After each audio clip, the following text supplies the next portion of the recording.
আল্লাহ আপনার অস্তিত্বের কথা স্মরণ করিয়ে দিচ্ছেন। কোরআনুল কারীমের ৭৬ নম্বর সূরা সূরাতুল ইনসানের প্রথম আয়াতে আল্লাহ তাআলা বলছেন, হাল আতা আলাল ইনসানি হিনুম মিনাদ দাহরি লাম ইয়াকুন শাইআম মাযকুরা। মানুষের জীবনে কি এমন একটি সময় ছিল না যখন সে উল্লেখ করার মতো কিছুই ছিল না? তার নাম নিশানা ছিল না, ঘর বাড়ি ছিল না, গ্রাম ছিল না, পোস্ট অফিস ছিল না, উপজেলা ছিল না, জেলা ছিল না, কোনো ঠিকানাও ছিল না। কালের অন্তর্বাসে এমন একটি সময় তার জীবনে চলে গিয়েছে যখন সে উল্লেখ করার মতো কিছুই ছিল না, পরিচয় দেওয়ার মতো তার কিছুই ছিল না।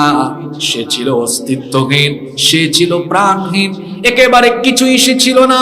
কিভাবে তার অস্তিত্ব হলো, কিভাবে সে প্রাণ লাভ করলো, কিভাবে সে কিছু একটা হয়ে গেল? এবার আল্লাহ তাআলা বলছেন, শোনো কিভাবে তুমি কিছু একটা হলে।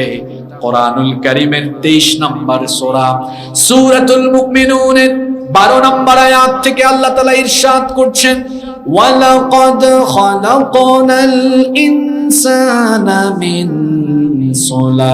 সুলালাতিন মিন তিন সুম্মা জাআলনাহু নুতফাতান ফি ক্বারারিম মাকিন সুম্মা খালাকনান নুতফাতা আলাকাতান ফাখালাকনাল আলাকাতা মুদগাতান ফাখালাকনাল মুদগাতা ইযামা فكسونا العظام لحما ثم أنشأناه خلقا آخر فتبارك الله أحسن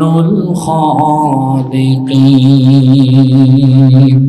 আল্লাহ তাআলা বলছেন, অবশ্যই আমি মানুষকে মাটির নির্যাস থেকে সৃষ্টি করেছি। সরাসরি মাটি থেকে আল্লাহ তাআলা পৃথিবীর সকল মানুষের বাবা সাইয়্যিদিনা আদম আলাইহিস সালামকে বানালেন। এরপরে আল্লাহ আদম থেকে আমাদের মা সাইয়্যিদাতুনা হাওয়া আলাইহাস সালামকে বানালেন। এরপরে ঈসা নবী ব্যতীত পৃথিবীর সমস্ত মানুষ মা বাবা অর্থাৎ পুরুষ আর নারীর মিলনের মাধ্যমে হয়েছে। আল্লাহ তাআলা বলছেন, শোনো ভাবসাব কমাও, তুমি কিছুই ছিলে না, কিভাবে তোমার জন্ম হয়েছে এবার শোনো। আল্লাহ তাআলা বলছেন, সুম্মা জাআলনাহু নুতফাতান ফি ক্বারারিম মাকিন। পুরুষের এক ফোঁটা স্পাম, এক ফোঁটা শুক্রাণু, এক ফোঁটা নাপাক পানি, এটা থেকে আমি তোমার সৃষ্টি আরম্ভ করলাম। ওই নাপাক পানি ফোঁটাকে আমি নারীর জরায়ুর ভেতরে সুরক্ষিত আধারে একটি জায়গার মধ্যে আমি রেখে দিলাম। এরপরে আমি সেই শুক্রবিন্দুকে, সেই স্পাম ফুটাকে আমি জমাট বাঁধা রক্তে পরিণত করলাম। এরপরে জমাট বাঁধা রক্তকে আমি গোশতপিণ্ড বানালাম। এরপরে সেই গোশতকে আমি বড় একটা হাড্ডিতে রূপান্তর করলাম। তারপরে হাড্ডির উপরে গোশতের পোশাক পরিয়ে দিয়ে তোমার একটা স্ট্রাকচার আমি দিলাম। তোমার যে এত সুন্দর ফেস, তখন আমি ফেস দেওয়া আরম্ভ করলাম। তখন আমি তোমার চক্ষু দিলাম, নাক দিলাম, ঠোঁট দিলাম, দুই কান দিলাম, হাত পা দিয়ে সুন্দর একটা আকৃতি দিয়ে তোমার মায়ের গর্ভের ভেতরে আমি তোমাকে রেখে দিলাম। আল্লাহ তাআলা কোরআনুল কারীমের ২২ নম্বর সূরা সূরাতুল হাজ্জের ৫ নম্বর আয়াতে বলছেন, ওয়ানুকিরু ফিল আরহামি মা নাশাউ ইলা আজালিম মুসাম্মা। অতঃপর তোমার মায়ের গর্ভের ভেতরে আমি আল্লাহ একটি নির্দিষ্ট সময় পর্যন্ত রেখে দিলাম, ৯ মাস ১০ মাস। যখন সেই সময়টা ফুরিয়ে গেল, সময়টা শেষ হয়ে গেল, তখন আমি আল্লাহ কি করলাম শোনো, সুম্মা নুখরিজুকুম তিফলা, ছোট্ট একটা বাচ্চার সাইজে তোমার মায়ের পেটের ভেতর থেকে বের করে দুনিয়াতে আমি আল্লাহ তোমাকে নিয়ে আসলাম। আল্লাহু আকবার। তাহলে কি বুঝলেন? এই দুইটা আয়াত গবেষণা করে দেখেন। আল্লাহ বলেছেন 7টি স্টেপে 7টি পর্যায়ে মানুষ বানিয়েছি। বিজ্ঞান কত ফুটানি করে, আজকের হিউম্যান এমব্রায়োলজি গ্রন্থত্ব নিয়ে যারা গবেষণা করেন, তারা গবেষণা করে দেখেছেন 7টি পর্যায়ে মানুষকে বানানো হয়েছে। আর এই 7টি পর্যায়ের কথা আল্লাহ সূরা মুমিনুনের 12 থেকে 14 নম্বর আয়াতে বড় সুন্দর করে তুলে ধরেছেন। বলেন সুবহানাল্লাহ।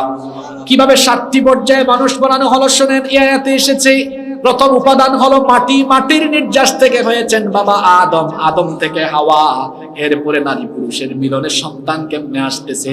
2 নাম্বার হলো শুক্রাণু, স্পাম। 3 নম্বরে স্পাম ফুটাকে জমাট বাঁধা রক্তে পরিণত করা হয়। 4 নম্বরে জমাট বাঁধা রক্ত গোশতপিণ্ডে পরিণত হয়। 5 নম্বরে ওই গোশতপিণ্ডকে হাড্ডিতে রূপান্তর করা হয়। 6 নম্বরে হাড্ডির উপরে অস্থিপুঞ্জর দিয়ে গোশতের পোশাক পরিয়ে দিয়ে অবয়ব দেওয়া হয়।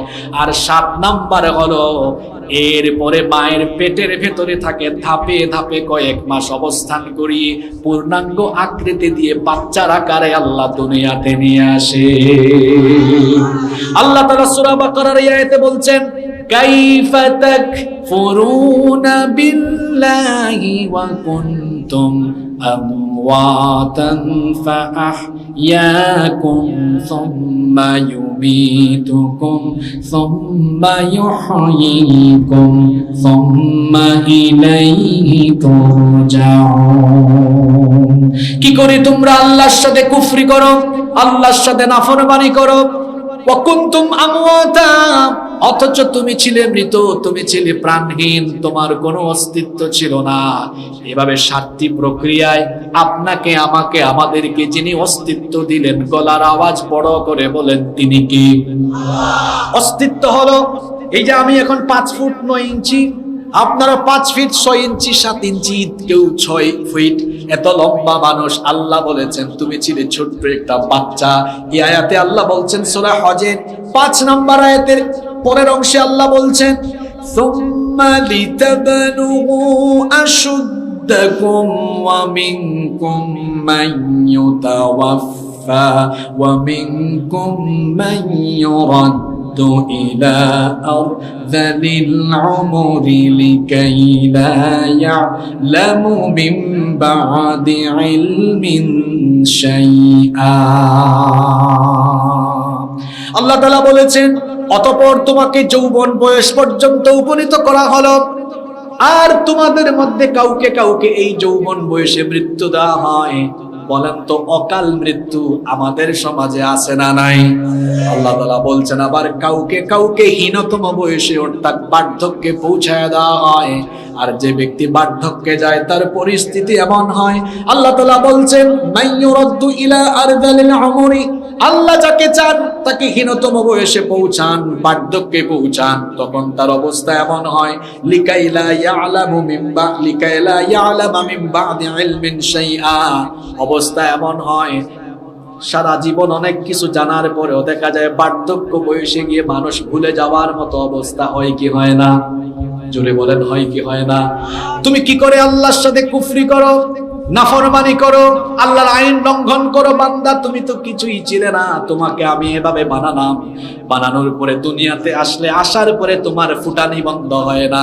কত ভাবসাব, তোমার টাকার অহংকার, পয়সার অহংকার, ক্ষমতার অহংকার, তুমি এই জমিনে দম্ভ ভরে বিচরণ করো, আল্লাহর আইন মানো না, আল্লাহর হুকুম মানো না। অথচ যে আল্লাহ জীবন দিয়েছেন ওই আল্লাহ আবার আল্লাহর নির্ধারিত হায়াত শেষ হয়ে গেলে আবার তিনি প্রাণ কেড়ে নিবেন। আমাদের প্রাণের মালিক কি? আসতে বলবেন না, জোরে বলেন আমাদের প্রাণের মালিক কি? সে আল্লাহর নির্ধারিত সময় যখন শেষ হয়ে যাবে, ফুটুস শেষ, আপনার জীবন ঘড়ির কাঁটা বন্ধ হয়ে যাবে। প্রত্যেকটি মানুষকে মৃত্যুর স্বাদ আস্বাদন করতে হবে। এজন্য আল্লাহ কোরআনে কারীমের 3 নম্বর সূরা আলে ইমরানের 185 নম্বর আয়াত, কোরআনের 21 নম্বর সূরা আম্বিয়া এর 35 নম্বর আয়াত, কোরআনে কারীমের 29 নম্বর সূরা আনকাবুতের 57 নম্বর আয়াত, 3 সূরার 3 আয়াতে আল্লাহ একই কথা বলেছেন, কুল্লু নাফসিন যায়িকাতুল মাউত। Every soul will take the test of death. প্রত্যেকটি প্রাণসত্তাকে মরণের স্বাদ আস্বাদন করতে যেখানেই থাকবেন মৃত্যু আপনার সাথে এসে সাক্ষাৎ করবে। এজন্য আল্লাহ তাআলা কোরআনে কারীমের 4 নম্বর সূরা সূরাতুন নিসা 78 নম্বর আয়াতে বলেছেন, আইনামা তাকুনু ইউদরিকুমুল মাউতু ওয়ালাউ কুনতুম ফি বুরুজিম মুশাইয়াদা। যেখানেই তোমরা থাকো না কেন মৃত্যু এসে তোমাদের সাথে সাক্ষাৎ করবে। এমনকি উঁচু কোন টিলায় গিয়েও যদি তোমরা অবস্থান নাও, সেখানেও এসে মৃত্যু তোমার সাথে সাক্ষাৎ করবে। কোরআনুল কারীমের 62 নম্বর সূরা সূরাতুল জুমআ এর 8 নম্বর আয়াতে আল্লাহ আরো সুন্দর করে বললেন, উল ইন্নাল মাউতাল্লাযী তাফিরুনা মিনহু ফাইন্নাহু মুলাকীকুম সুম্মা তুরাদ্দুনা ইলা আলিমিল গায়বি ওয়াশ শাহাদাতি ফায়ুনাব্বিউকুম বিমা কুনতুম তা'মালুন। আল্লাহ তাআলা বলছেন, ও নবী আপনি বলুন, যে মৃত্যু থেকে তোমরা পালিয়ে বেড়াও, সেই মৃত্যু থেকে পালিয়ে কোনো লাভ হবে না। ফাইন্নাহু মুলাকীকুম, সেই মৃত্যু এসে তোমার সাথে মুলাকাত করবে। এরপরে তোমাদের জীবনের সকল কর্মসূচি যিনি অবহিত করে বিচার করবেন। গলার আওয়াজ বড় করে সবাই বলেন, তিনি কি? এজন্য আল্লাহ এই আয়াতে বলেছেন, কাইফা তাকফুরুনা বিল্লাহ, কিভাবে তোমরা আল্লাহর সাথে কুফরি করো, নাফরমানি করো। ওয়া কুনতুম আমওয়াতা, আর তোমরা ছিলে প্রাণহীন, তোমরা ছিলে অস্তিত্বহীন। ফাআহইয়াকুম, অতঃপর তিনি তোমাদেরকে জীবন দিলেন, জীবন দিয়েছেন। এই জীবন তোমাদের আসল জীবন নয়, এই জীবনের পরে তোমাদের জন্য মৃত্যু আছে। সুম্মা ইউমীতুকুম, তোমাদের মৃত্যু যিনি ঘটাবেন তিনি কে? আর মনে করো না মরার পরেই সব শেষ, মরার পরে শুরু হবে। এজন্য আল্লাহ বলেছেন, মরার পরে সুম্মা ইউহয়িকুম সুম্মা ইলাইহি তুরজাউন, অতঃপর তিনি তোমাদেরকে আবার জীবিত করবেন। এই আমি আমার মূল কথায়, মূল পয়েন্টে আসলাম। আপনাদের মনোযোগ আছে তো? দুনিয়াতে যে এত বাহাদুরি করছেন, কি মনে করেন? কি মনে করেন এগুলোর বদলা নেওয়া হবে না? যা মন চায় তাই করেন, মানুষের উপরে জুলুম করেন, সবকিছুর বদলা নেওয়া হবে। কে বদলা নেবেন? জোরে বলেন কে? পৃথিবীতে মৃত্যু নাস্তিকরাও অবিশ্বাস করে না, নাস্তিকরাও বিশ্বাস করে সে মরবে, কিন্তু মরার পরে যে পুনরায় জীবন দেওয়া হবে এটা পৃথিবীর বহু মানুষ, কোটি কোটি মানুষ অবিশ্বাস করে। আমার কথা বুঝেন নাই আপনারা? পৃথিবীতে মৃত্যু অবিশ্বাস করে এমন কোন মানুষ, জোরে বলেন, কিন্তু মৃত্যু পরবর্তী জীবনকে অস্বীকার করে এমন বহু মানুষ এই বাংলাদেশেও আছে। কি বলেন, আছে না? এমনকি আমাদের এই দেবহাটাতেও আছে। আপনি বলবেন কেমনে আছে? মরার পরে আল্লাহ জীবিত করে হিসাব চাইবেন, এই উপলব্ধি তার ভিতরে থাকলে ও কি নামাজ ছাড়বে? ও মানুষের হক মেরে খাবে? ও ফেন্সিডিলের ব্যবসা করবে? ও ইয়াবা খাবে? ও কি মানুষের উপরে জুলুম করবে? তার তো আল্লাহর ভয় নাই, হিসাবের ভয় নাই, পুনরুত্থানের ভয় তার ভেতরে। মরার পরে শেষ না শুরু? পুরুষ মানুষের মতো জবাব দেন, শেষ না শুরু?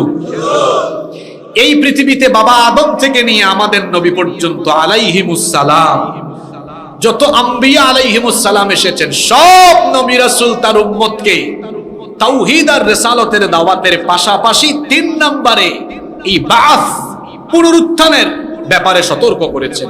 এমনকি ইমানের যে রুকন আছে, ইমানের যে স্তম্ভগুলো আছে, স্তর আছে, তার মধ্যে একটি অন্যতম রুকন হলো ওয়াল বাসি বাদাল মাউত, মৃত্যুর পরে পুনরুত্থান, মৃত্যুর পরে আবার আমাদেরকে জিন্দা করবেন কে? আপনাদের কথা কি বলতাম, নবী রাসূলদের সাথে সেই যুগের উম্মতরা ঠাট্টা করেছে, বেয়াদবি করে বলেছে, দেখো কি পাগলামি কথা। এগুলো কোরআনের ভেতরে আছে না নাই? জোরে বলেন, আছে না নাই? আল্লাহর নবী যখন পুনরুত্থানের কথা বললেন, নবীজি যখন মক্কার লোকদেরকে বললেন, এই দুনিয়ার জীবন তোমাদের জন্য আসল জীবন নয়, গোটা দুনিয়ার জীবন সম্পর্কে আল্লাহ তাআলা মরার পরে জীবিত করে হিসাব চাইবেন। তোমরা মরার পরে আবার জীবিত হবে, জীবিত করবেন কে? আরো জোরে বলেন কে? আল্লাহর নবী যখন এই কথা বললেন, কাফির মুশরিকরা তখন আল্লাহর নবীকে কি বলতো? কাফির মুশরিকদের কথাগুলো, পরকাল বিশ্বাসী লোকদের কথাগুলো আল্লাহ কোরআনে কারিমে তুলে দিয়েছেন। কোরআনুল কারিমের ৭৯ নম্বর সূরা সূরাতুন নাজিআতের ১০ নম্বর আয়াত থেকে আল্লাহ তাআলা বলছেন, ইয়াকুলুনা আইন্না লামারদুদুনা ফিল হাফিরা আইযা কুন্না ইযামান নাখিরা। তারা বলে, আমাদের হাড় গোড় যখন চূর্ণ বিচূর্ণ হয়ে যাবে, তখন কি আবার আমাদেরকে আগের অবস্থায় অর্থাৎ দুনিয়ার মতো জীবিত করা হবে নাকি? এটা আবার কেমন কথা? আমাদের তো বিশ্বাস হয় না। কোরআনে কারীমের ২৩ নম্বর সূরা সূরাতুল মুমিনুনের ৮২ নম্বর আয়াতে আল্লাহ পরকাল বিশ্বাসী কাফিরদের কথা উঠায়া দিয়েছেন। তারা আরো বলতো, ক্বালু আইযা মিতনা ওয়া কুন্না তুরাবান ওয়া ইযামান আইন্না লামাবউসুন। তারা বলতো, আমরা যখন মরে যাব, মাটির সাথে মিশে যাব, আমাদের হাড় গোড় যখন অবশিষ্ট হবে, আমরা কি আবার পুনরুত্থিত হব নাকি? এত বড় আশ্চর্য কথা। তারা আরো বলতো, কোরআনুল কারীমের ২৭ নম্বর সূরা সূরাতুন নামলের ৬৭ নম্বর আয়াতে এসেছে, তারা বলতো, ওয়াকালাল্লাযীনা কাফারু আইযা কুন্না তুরাবান আও আইযা কুন্না তুরাবান ওয়া আবাউনা আইন্না লামুখরাজুন। তারা বলতো, আমরা যখন মাটির সাথে মিশে যাব এবং আমাদের পূর্ববর্তীরাও মরে মাটির সাথে মিশে গিয়েছে, আমাদের কি আবার জিন্দা করা হবে নাকি? কোরআনে কারীমের ১৭ নম্বর সূরা সূরা বনী ইসরাঈলের ৪৯ নম্বর আয়াতে কাফিরদের কথা আল্লাহ এভাবে তুলে দিয়েছেন। তারা আরো বলতো, ওয়াকালু আইযা কুন্না ইযামান ওয়া রুফাতান আইন্না লামাবউসুনা খালকান জাদীদা।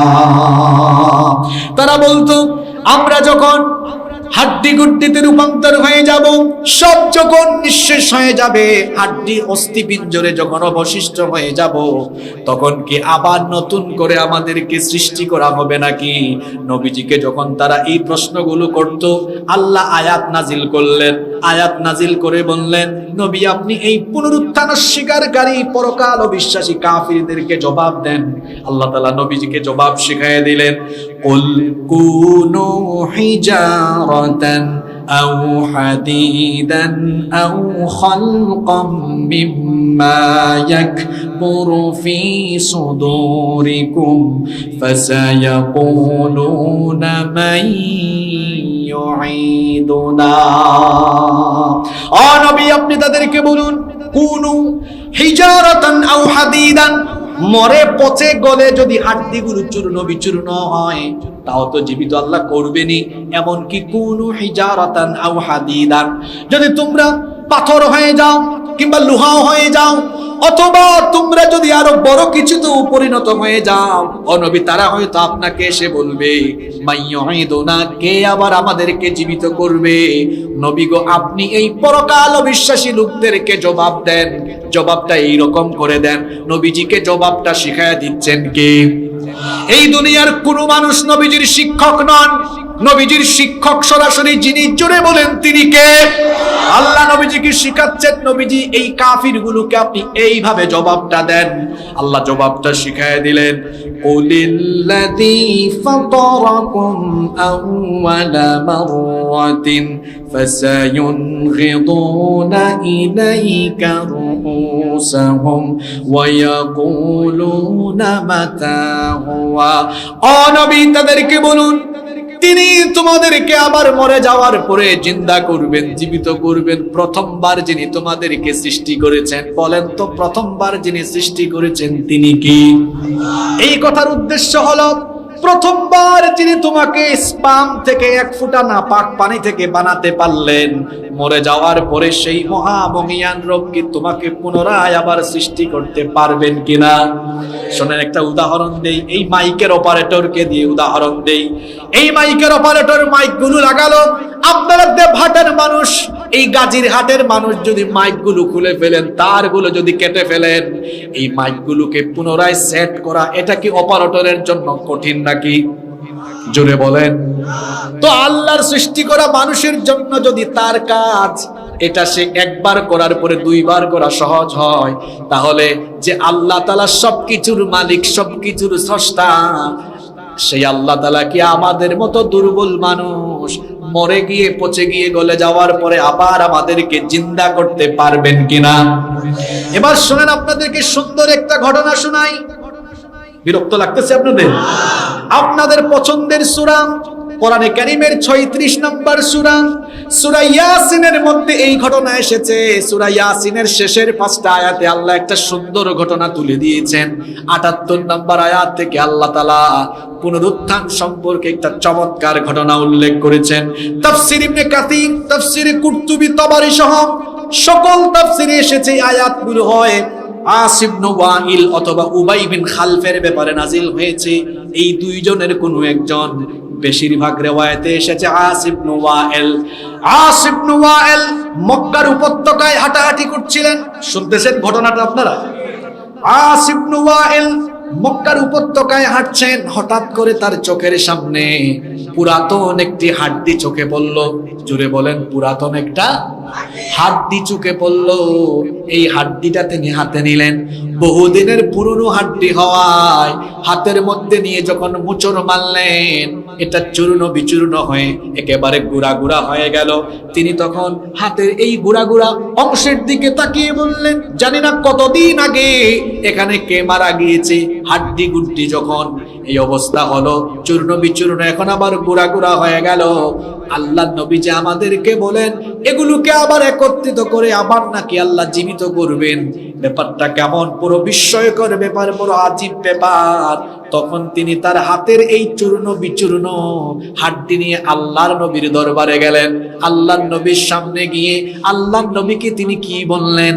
সূরা ইয়াসিনের শেষের 5টা আয়াতে আল্লাহ এই কাহিনী তুলে দিয়েছেন।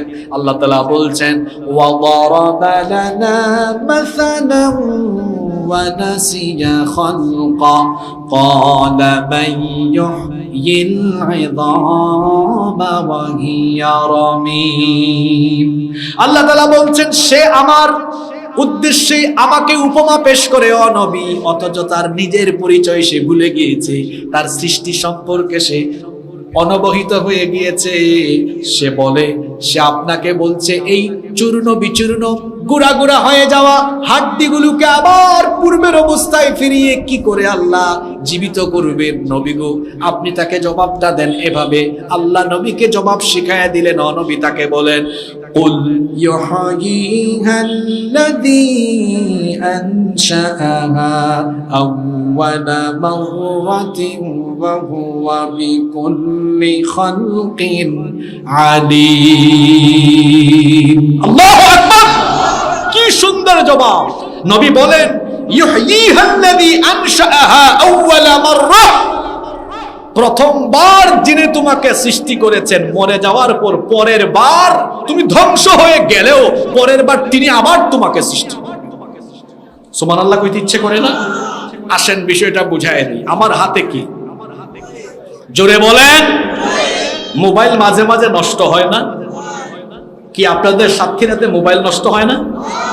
নষ্ট হয়ে গেছে। নিয়ে গেলেন মোবাইলের দোকানে। মোবাইলের আপনারা কি বলেন, মিকার বুঝেন না কারিগর বুঝেন? হ্যাঁ, মেকানিক, মেকানিক বলেন নাকি? আচ্ছা, মোবাইলের মেকানিকের কাছে গেলেন। মোবাইলের মেকানিক মোবাইল এটা খুলে ভিতরের পার্টস সব আলাদা আলাদা করে। আপনি সাধারণ মানুষ এটা দেখলে মাথা হ্যাং করবে, কি রে সব দেখি খুলে ফেলছে। 1 ঘন্টা 2 ঘন্টা সে তার সব কাজ শেষ করে পার্ট পার্ট যে অংশগুলো আছে সবগুলোকে আবার জায়গা মতো সেট করে ঠিক করে বলে, নেন আপনার মোবাইল, আবার জোড়া লাগায় দেয়। দেখি দেয় না, একটা মোবাইলের সব খুলে ফেললো, একদম সব খুলে ফেলেছে, আবার এটাকে জোড়া লাগালো। গাড়ির গ্যারেজ আছে না, গ্যারেজ, গাড়ি অ্যাক্সিডেন্ট হলে ডেন্টিং পেন্টিং এ দেওয়া হয়। ওই গ্যারেজ মিস্ত্রিরা দেখবেন ডেন্টিং পেন্টিং এর সময় কি করে, গাড়ির চাকা 4টা খুলে ফেলে, দরজা 4টা খুলে ফেলে, তারপরে গাড়ির ভেতরের বাইরে ইন্টেরিয়র এক্সটেরিয়র সব একদম খুলে আলাদা আলাদা করে ফেলে। আলাদা আলাদা করে খোলার পরে তার সব কাজ করে আবার সব জোড়া লাগায়া গাড়ি গ্যারেজ থেকে এমন ভাবে বের করে দেয়, পেইন্টিং দিয়ে রং করে, মনে হয় শোরুম থেকে গাড়ি বের হচ্ছে। এই যে গাড়ির গ্যারেজওয়ালা একটা গাড়ির পার্টস খুলে আর মোবাইলের মেকানিক মোবাইলের সবকিছু খুইলা দিয়ে আবার জোড়া লাগায় দিল। এই গাড়ির গ্যারেজের মিস্ত্রি বা মোবাইলের মেকানিকের মাথায় এই জ্ঞানগুলো দিয়েছেন কে? আল্লাহর দেওয়া জ্ঞান দিয়ে এরা যদি কোনো জিনিস খুইলা আলাদা আলাদা কইরাও যারা আবার জোড়া লাগাইয়া আবার অবস্থায় ফিরাই আনতে পারে, তো জ্ঞানদাতা মহাবজ্ঞান ক্ষমতাবান সেই আল্লাহ বুঝি আপনার হাত পা হাড্ডি গুড্ডি মাংস সব ছিন্ন বিচ্ছিন্ন হয়ে গেলে আপনার মতো দুর্বল মানুষকে আল্লাহ সব অঙ্গ প্রত্যঙ্গ ফিটিংস দিয়া আল্লাহ আবার জোড়া লাগাইয়া জিন্দা করতে পারবেন না? জোরে বলেন, পারবেন কিনা? আল্লাহ তাআলা বলছেন কেন পারবো না? কোরআনুল কারীমের 75 নম্বর সূরা সূরাতুল কিয়ামা এর 37 নম্বর আয়াত থেকে আল্লাহ বলছেন, আলাম ইয়াকুনু তুফাতাম মিন মানিয়্যুমনা সুম্মা কানা আলাকাতান ফাখালাকা ফাসাওয়া ফাজআলা মিনহুস যাওজাইনি আয-যাকারা ওয়াল উনসা। আল্লাহ তাআলা বলছেন, তুমি কি স্থলিত 1 ফোঁটা শুক্রবিন্দু ছিলে না? তুমি কি 1 ফোঁটা স্পাম 1 ফোঁটা নাপাক পানি ছিলে না? সেই নাপাক পানি ফোঁটাকে আমি জমাট বাঁধা রক্তে পরিণত করে এরপরে আমি তোমাকে সুবিন্যস্ত করেছি। যেখানে তুমি 1 ফোঁটা পানি ছিলে, পানিও ছিলে না, পানি থেকে আমি আল্লাহ তোমাকে এত সুন্দর করে বানালাম।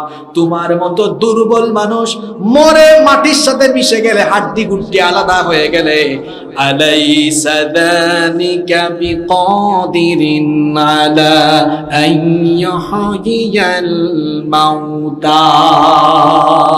তোমার মতো সেই মানুষ আবার যদি একেবারে ছিন্ন বিচ্ছিন্ন হয়ে যায়, তোমাকে কি জীবিত করা আমার জন্য কঠিন না সহজ? জোরে বলেন, কঠিন না সহজ? আরে দুনিয়াতে এমন ঘটনা আল্লাহ দুনিয়ার মানুষের চোখের সামনে ঘটিয়েছেন, মানুষের চোখের সামনে মেরে ফেলে তাকে আল্লাহ জীবিত করছে। আল্লাহু আকবার। এরকম কয়েকটা ঘটনা কোরআনে কারিমে আছে। এরকম 4টা সংক্ষিপ্ত ঘটনা আপনাদেরকে শোনাতে চাই। শুনবেন আপনারা? শুনবেন আপনারা? তো শুনেন, প্রথমে শোনাই উযাইর আলাইহিস সালামের ঘটনা। উযাইর আলাইহিস সালাম, তার ব্যাপারে মুফাসসিরদের কেউ কেউ বলেছেন তিনি একজন নেককার বান্দা ছিলেন, আবার কেউ কেউ বলেছেন তিনি একজন নবী ছিলেন। তবে সর্বাধিক প্রসিদ্ধ কথা হলো তিনি একজন আল্লাহর পয়গাম্বর ছিলেন, তিনি আল্লাহর একজন নবী ছিলেন। উযাইর আলাইহিস সালামের ঘটনা কোরআনুল কারীমের 2 নম্বর সূরা সূরাতুল বাকারা এর 259 নম্বর আয়াতে আল্লাহ সুন্দর করে বর্ণনা করছেন। শুনেন উযাইর আলাইহিস সালামের কাহিনীটা আপনাদেরকে বলি। উযাইর আলাইহিস সালামকে আল্লাহ 100 বছর মৃত রেখে 100 বছর পরে আল্লাহ আবার জিন্দা বানিয়েছেন। সুবহানাল্লাহ, বাড়িতে গিয়ে বলি কত বছর? নাম কি? এত আদব না নিয়ে নামটা বললেন। হ্যাঁ, নবীদের নাম কি এরকম বলা উচিত? নবীদের নাম বললে শেষে কি বলতে হয়? আলাইহিস। কোন নবীর কাহিনী বলছি? যুবক ভাইয়েরা যুবকের মতো কথা বলেন। নাম কি? কত বছর মৃত? এরপরে 100 বছর পরে জিন্দা করেছেন কে?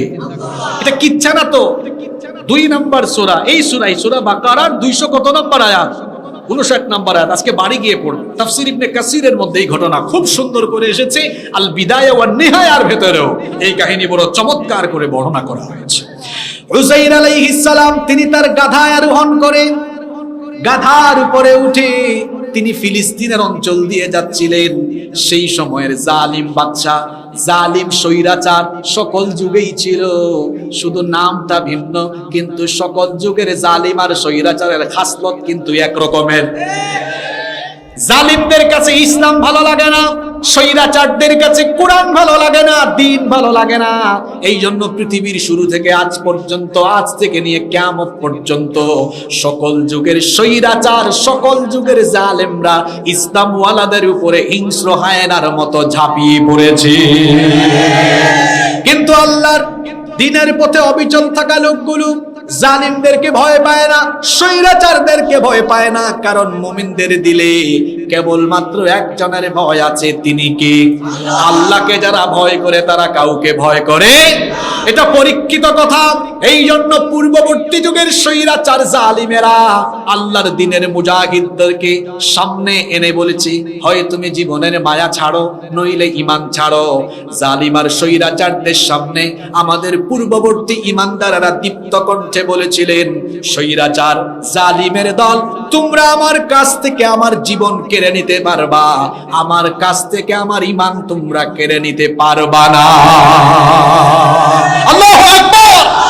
এইরকম ঈমানদার হতে হবে, কোন জালিম আর স্বৈরাচারের ভয়ে ঈমানকে বিক্রি করে দেওয়া যাবে না। প্রয়োজনে শহীদ হয়ে শাহাদাতের অমীয় সুধা পান করে শাহাদাতের ঈদগাহে শামিল হয়ে যেতে হবে, তাও জালিমের সাথে বাতিলের সাথে আপোষ চলবে না। আল্লাহ এই জাতের ঈমান আমাদেরকে দান করুন। বলছিলাম উযাইর আলাইহিস সালামের কথা, গাধার পিঠে আরোহণ করে বাইতুল মুকাদ্দাস মসজিদে আকসার পাশের এলাকা ফিলিস্তিন দিয়ে যাচ্ছিলেন। সেই সময় বাবেল নগরীর জালেম বাদশা বুখতেনসর ফিলিস্তিন আক্রমণ করে গোটা ফিলিস্তিনের বনি ইসরাইলের লোকদের উপরে এমন ভাবে হিংস্র হায়নার মতো ঝাঁপিয়ে পড়েছিল। বনি ইসরাইলের লোকদেরকে, অসংখ্য লোকদেরকে নিহত করেছিল, ঘর বাড়ি একেবারে চূর্ণ বিচূর্ণ করে মাটির সাথে মিশায়া দিয়েছিল। অনেকের বাড়ি ঘরের নিচে বহু লাশ পড়েছিল, আর জীবিতদেরকে ছাগল আর ভেড়ার মতো রশি লাগাইয়া টেনে টেনে টেনে টেনে বাবেল নগরে নিয়ে গিয়েছিল। এরপরে উযাইর আলাইহিস সালাম একদিন গাধার পিঠে আরোহণ করে ফিলিস্তিনের অঞ্চল দিয়ে যাচ্ছেন। এই বিভৎস, এই কঠিন অবস্থা তিনি যখন নিজের চোখে দেখলেন, তখন তিনি ভাবতে লাগলেন, এই যে বিরান ভূমি, গোটা এলাকায় কোনো মানুষ নাই, জনমানবহীন এই অঞ্চল কি আবার এখানে বসতি হবে কিনা? আবার এই যে বাড়ি ঘরের নিচে এতগুলো লাশ পড়ে আছে, এই লাশগুলোকে, এই মৃত ব্যক্তিগুলোকে কিভাবে আল্লাহ আবার জীবিত করবেন? আল্লাহ তাআলা কিভাবে এদেরকে আবার জিন্দা করবেন? তিনি যখন এমনটা ভাবছেন, তিনি গাধার পিঠ থেকে নেমে একটা জায়গায় বসে তিনি আঙ্গুরের রস খাচ্ছিলেন, ডালিম খাচ্ছিলেন, কিছু ফলের জুস ছিল, খাবার দাবার সামনে ছিল, এগুলো খাচ্ছিলেন আর ভাবতেছিলেন, এই বিরাট এলাকা ধ্বংস করে দিল, এই জালিম বাদশা ধ্বংস করলো, বাড়ি ঘরের নিচে এত লাশ, কিভাবে এদেরকে আবার কিয়ামতে পরকালে চিন্তা করা হবে? এমনটা তিনি যখন ভাবতেছিলেন, আল্লাহ তাআলা সঙ্গে সঙ্গে উযাইর আলাইহিস সালামকে ঘুম পাড়িয়ে দিলেন, অর্থাৎ মৃত্যু ঘটাইয়া দিলেন। শুনতেছেন আপনারা?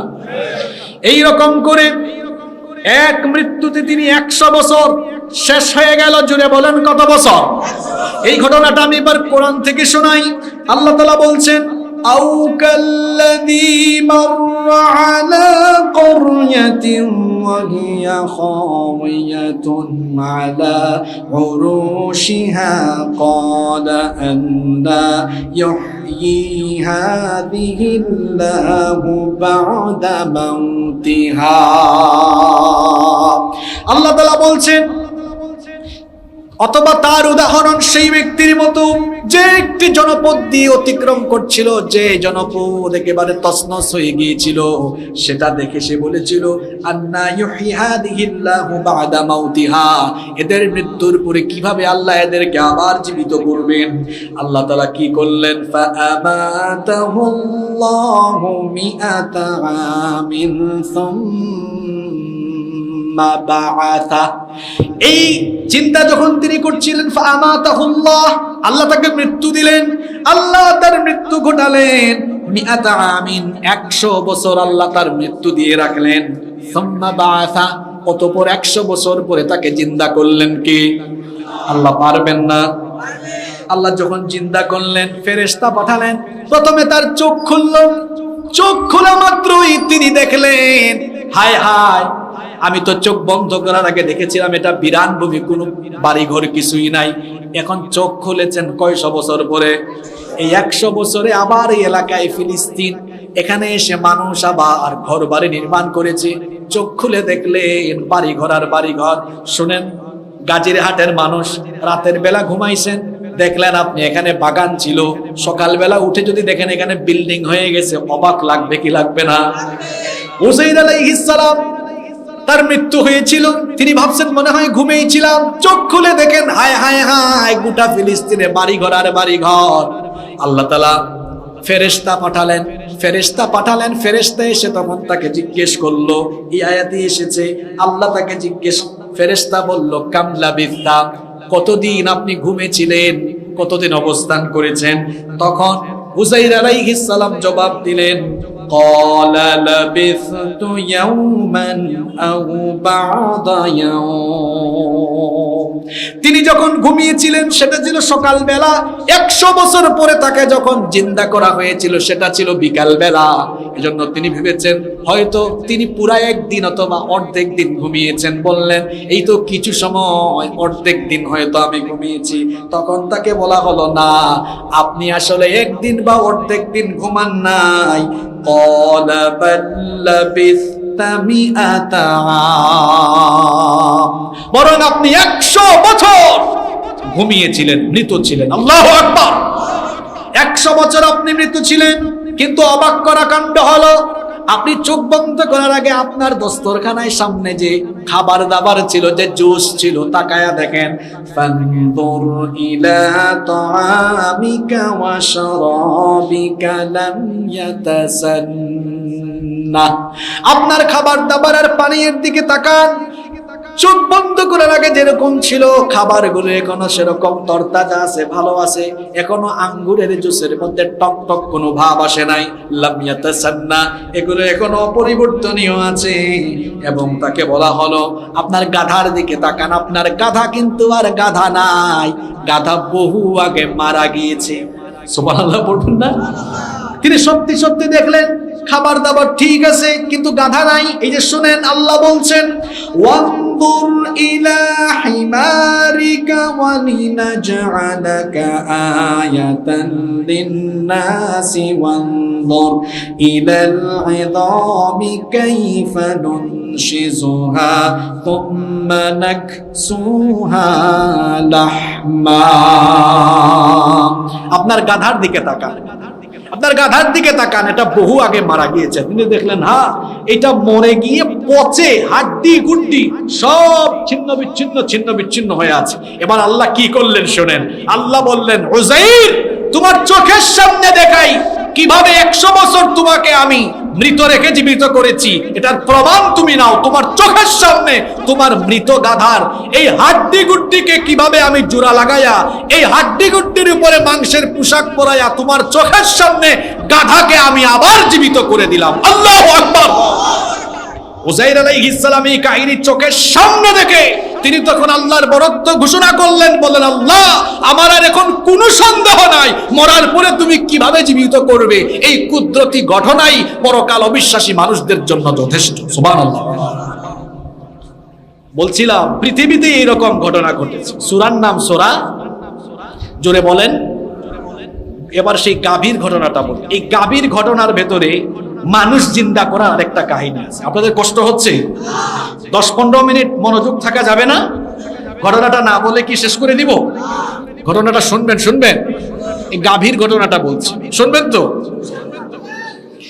আল্লাহ তাআলা বলছেন এই ঘটনাটা কোরআনুল কারীমের 2 নম্বর সূরা করায়েন 67 নম্বর আয়াত থেকে 74 নম্বর আয়াত পর্যন্ত আল্লাহ তাআলা বর্ণনা করছেন। আল্লাহ তাআলা বলছেন ওয়া ইয কাতালতুম নাফসান ফাদারাতুম ফিহা ওয়াল্লাহু মুখরিজুম মা কুনতুম তাকতুমুন। আল্লাহ তাআলা বলছেন আর স্মরণ করুন যখন তোমাদের একজনকে হত্যা করা হয়েছিল আর ওই ব্যাপারে তোমরা বাদানুবাদ, এ ব্যাপারে তোমরা ঝগড়া ফাসাদে লিপ্ত হয়েছিলে, সেই সময় আসল ঘটনা আমি ফাঁস করে দিয়েছিলাম। ঘটনাটা ছিল এই, বিভিন্ন তাফসীরের মধ্যে এই ঘটনাটা এসেছে এবং কোরআনে কারীমের ভেতরে ঘটনাটা বিস্তারিত বর্ণনা হয়েছে। ঘটনাটা ছিল এই, বনি ইসরাইলের এক যুবক তার আপন চাচাকে হত্যা করেছিল। শুনতেছেন আপনারা? বনি ইসরাইলের এক যুবক তার আপন চাচাকে হত্যা করেছিল। কেন হত্যা করেছিল? সম্পদের লোভে, কারণ ওই চাচার কোনো সন্তান আদি ছিল না। তবে কোন তাফসীরে এসেছে ওই চাচার একটা মেয়ে ছিল, সে ভেবেছিল ওই মেয়েকে বিয়ে করে আমি তাড়াতাড়ি চাচার সম্পদগুলো হাসিল করে ফেলি।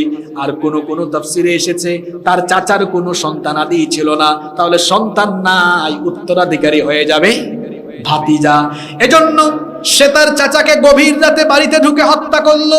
গভীর রাতে তার চাচাকে হত্যা করে তার চাচার লাশ সে আরেক বাড়ির দরজার সামনে ফেলে আসলো। অপরাধ করেছে একজন, ধরা খায় যাতে আরেকজন। এই জাতের লোক কিন্তু এখনো আমাদের সমাজেও আছে। পাঁচপুরায় একজন মামলা খাইছে আরেকজন। কি আসলে নাই? ধর্ষণ করেছে একজন, সাজা পাইছে আরেকজন। অপরাধ করেছে একজন, ধরা খাইছে আরেকজন। অপরাধ করেছে একজন, জেল খাচ্ছে আরেকজন।